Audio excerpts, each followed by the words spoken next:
मैं परिवहन मंत्री से निवेदन करूंगा कि ज़्यादा दूरी नहीं, आप एमामो चौराहा आ जाइए, कानपुर वाली जो गाड़ियाँ एयरपोर्ट के पहले वहाँ आ जाइए, अवध बस अड्डे पे आ जाइए।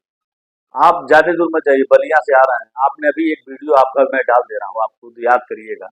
उस वीडियो का आपने पकड़ा, उस वीडियो में दिखा रहा है कि कैसे प्राइवेट बस वाला सामान अंदर रखा है, बाहर रखा है, ऊपर रखा है, उसका टायर पंचर है, ये सारी चीज़ें वीडियो में आप स्पष्ट देखेंगे। और आपने पकड़ा, जब आपने पकड़ा उसके बाद भी कह रहे धक्का मार नहीं। लेकिन आप परमिट चेक करिए, आखिर ये जो आरटीओ ऑफिस के द्वारा चालान किए जा रहे हैं, किस आधार पे चालान हो रहे हैं? क्या ये बसें जो चल रही हैं रेड बस से बुक करके, क्या ये यात्री ढोने के लिए है? क्या यात्रियों का इंश्योरेंस है? कोई एक्सीडेंट होता है, अभी बीच में जब कानपुर वाला एक्सीडेंट हुआ, 3-4 घटनाएं जल्दी हुई, उसमें जो लोग मरे हैं क्या उनको बीमे का पैसा मिला है? क्या परिवहन विभाग द्वारा कुछ दिया गया है? या ऐसी कोई व्यवस्था है जो इसको रोक सकता है? मैं तो धन्य कहूंगा कि गोरखपुर डिपो के सहायक क्षेत्र प्रबंधक महोदय जो लगे हुए हैं, पूरे प्रदेश में अगर इस तरह के लोग लग जाएं तो अभी 2 मिनट में पता चल जाए कितने टक्कामार वाहन बस स्टेशन के बगल से निकल रहे हैं। एक वीडियो मैंने डाला था, लगभग 2 लाख से अधिक लोगों ने देखा था, उसको मैं अभी डाल दे रहा हूँ, आप देखिएगा कि कैसे बस स्टेशन पे बस लगी हुई है और यात्री को प्राइवेट का जो कंडक्टर है वो आके खड़ा है, अरे आइए नीचे उतरिए, नीचे उतरिए, चलिए उस गाड़ी में चलिए। हम लोग तो रोज देखते हैं, अवध पे मैं ड्यूटी करता हूँ, आता जाता हूँ लखनऊ से, तो बस में चढ़ते समय अगर कोई यात्री चढ़ा, पूछा कि भाई बस्ती का क्या किराया है अवध से, मैंने कहा 400 रुपया बस्ती का किराया है, वो तुरंत कहेगा भैया 300 में आ जा, 250 दे दिया। अब वो एक पैर मेरी गाड़ी में रख रहा है, तब तक उसको किराए का जो लालच उसके दिमाग में भर दे रहा है, भले ही उसको 2 घंटा वहीं बैठाएगा चलाएगा, तब तक हम फैजाबाद पहुंच के और बस्ती उतार देंगे उसको। लेकिन उस व्यक्ति के अंदर दिमाग में बैठा दिया अरे भाई 200 रुपया कम ले रहा है, 100 रुपया कम ले रहा है, तो सोच रहा है कि अगर हम 2 लोग हैं, 100-100 रुपया कम हो गया तो ज्यादा हो, उससे अधिक पैसा वो गुटखा में, पान में, भूजा में, ठंडा पानी में खा जाएगा। लेकिन परिवहन विभाग की बस में बैठने से पहले उसको इतना समझा देते हैं, और ये एकदम खुलेआम, आप बस्ती ओवरब्रिज के नीचे जाइए, आपकी एक सवारी मिलेगी नहीं वहाँ, वहाँ पे केवल विकलांग खड़े रहते हैं, स्वतंत्रता संग्राम सेनानी खड़े रहते हैं, या स्टाफ 2-4 मिल जाए, इसके अलावा सवारी नहीं मिलती है।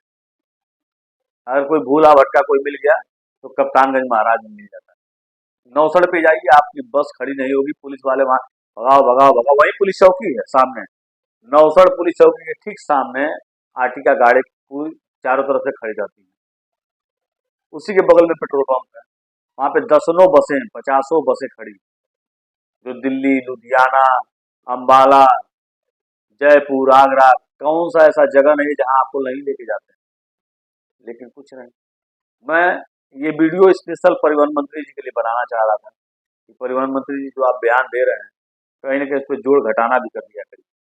जो आप एक डब्ल्यूटी पे 1,40,40,00,000 कर रहे हैं, अगर वही डग्गा मार से बचा लें हम, तो कई करोड़ रुपया परिवहन विभाग में जमा हो जाएगा और आप उसको रख नहीं पाएंगे। आप जो कह रहे हैं प्रॉफिट प्रॉफिट प्रॉफिट, प्रॉफिट तभी होगा, नहीं तो पता चल रहा है कि आजकल 6 सवारी, 10 सवारी, 15 सवारी लेकर आदमी जा रहा है, आ रहा है, तो इनकम नहीं आ रहा है। और लोड फैक्टर आप वेतन कटौती करके क्या कर लेंगे? आप 50% की बाध्यता आपने दे दी है, तो 50% आप नहीं लेकर आएंगे तो आपके वेतन से कटौती कर दी जाएगी। आप बताइए हमको कि क्या किसी कर्मचारी का काटा है? आप नियमित कर्मचारी के साथ क्यों भेदभाव हो रहा है? क्या संविदा कर्मचारियों का ही 50% कटेगा? हाँ, नियमित कर्मचारी किसी का पैसा कटा है क्या? इंचार्ज का कटा है, आरएम का कटा है, आरएम का कटा है? किसी का कटा हो तो बताइए, किसी का नहीं कटा है। लेकिन लोड फैक्टर में कटौती किसकी होगी? जो सबसे कमजोर है लेकिन सबसे अधिक मेहनत करने वाला है, जो सबसे निरीह है, रातों दिन जग कर परिवहन विभाग की सेवा कर रहा है, ठंडी गर्मी बरसात ये नहीं देख रहा है, बरसात भी हो रही तो पहुंच जा रहा है समय से, ठंडी भी लग रही तब भी पहुंच जा रहा है समय से, गर्मी भी है तब भी वो पहुंच जा रहा है समय से, लेकिन कटौती उसी की होगी, बाकी किसी की जिम्मेदारी नहीं है क्या? क्या परिवहन विभाग में और कोई जिम्मेदार व्यक्ति नहीं है जो परिवहन विभाग की सेवाओं को और बेहतर कर सके? हम लोग तो लगे हैं। मैं तो इसी फेसबुक के माध्यम से, इसी यूट्यूब के माध्यम से प्रचार प्रसार कर रहा हूँ कि आपको यहाँ बसें मिल जाएंगी। आप क्यों नहीं एक साइट शुरू कर दे रहे हैं जिसमें तमाम चीज़ों के बारे में, मशीन के बारे में, ऑनलाइन व्यवस्थाओं के बारे में जानकारी मिलती रहे? हम लोग प्रयास कर रहे हैं, अधिक से अधिक चालक प्रचालकों को पहुंचाने का प्रयास करें कि आप जानिए, समझिए कि परिवहन विभाग में क्या क्या सुविधाएं हैं। अभी आउटसोर्सिंग के बच्चे आए और निकाल के बाहर अपने आप चले गए छोड़ के। जितने भी आउटसोर्सिंग के बच्चे आए वो आधे तो परेशान हो गए थे रोडवेज के वसूली से।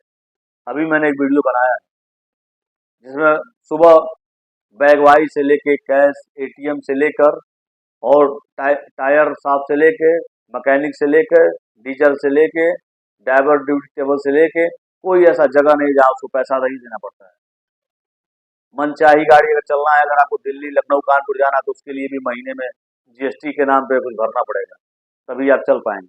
अगर आप नहीं दिए तो आपको अच्छी गाड़ी नहीं मिल सकती, अच्छा रूट नहीं मिल सकता, आपको वही खटारा खटारा गाड़ियाँ मिलेंगी और खटारा खटारा रूट मिलेगा जहाँ पे आप दौड़ते रहेंगे, न इनकम होगा न किलोमीटर होगा। जबकि आउटसोर्सिंग के बच्चे किलोमीटर पे आए हुए हैं। आउटसोर्सिंग के बच्चों का आज भी ₹1.75 के हिसाब से वेतन बन रहा है। वहीं जो महिलाएं अभी भर्ती हुई हैं, महिलाओं का ₹2 मिल रहा है। तो क्या भेदभाव नहीं हो रहा है? क्या परिवहन विभाग में इन कर्मचारियों के साथ भेदभाव हो रहा है कि नहीं हो रहा? अगर आपने WT बन गया आपका, जो आउटसोर्सिंग के कर्मचारी है उनका 3,000 प्रोत्साहन कर जाएगा, 50% लोड फैक्टर नहीं आ रहा है, तो संविदा कर्मचारियों का 1,000, किसी का 2300, और ये जो आउटसोर्सिंग के बच्चे हैं इनका 3-3 हज़ार काट दे रहे हैं।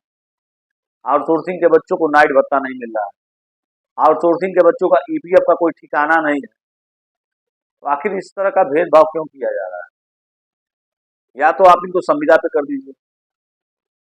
इनका फिक्सेशन भी नहीं है, ये भी जान लीजिए। बहुत सारे बच्चे जो मेहनत कर रहे हैं कि 5 साल 6 साल करने के बाद संविदा कर्मचारियों का फिक्सेशन हो जाता है, इनका फिक्सेशन भी नहीं।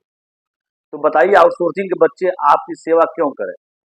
एक ही प्रकार का काम कर रहा है परिचालक, टिकट बनाने का, किलोमीटर का।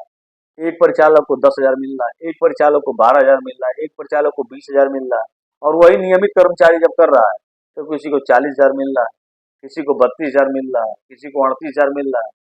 आखिर परिवहन विभाग में वेतन विसंगति क्यों है भाई? इतना लोगों को घुमा फिरा कर रखने की क्या जरूरत? जब एक ही काम सभी लोग कर रहे हैं, वही योग्यता है, तो उसके आधार पर उनका वेतन दिया जाए। ऐसा तो अलग से कुछ है नहीं कि नियमित कर्मचारी जाते हैं तो ज्यादा इनकम लेकर आते हैं या ज्यादा सवारी बैठा कर लेके आते हैं।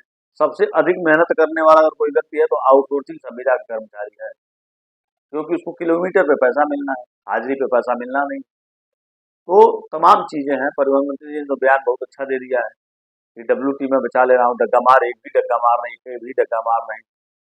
तो आप करते रहिए, हम लोग भी लगे हुए हैं आपकी सेवा में।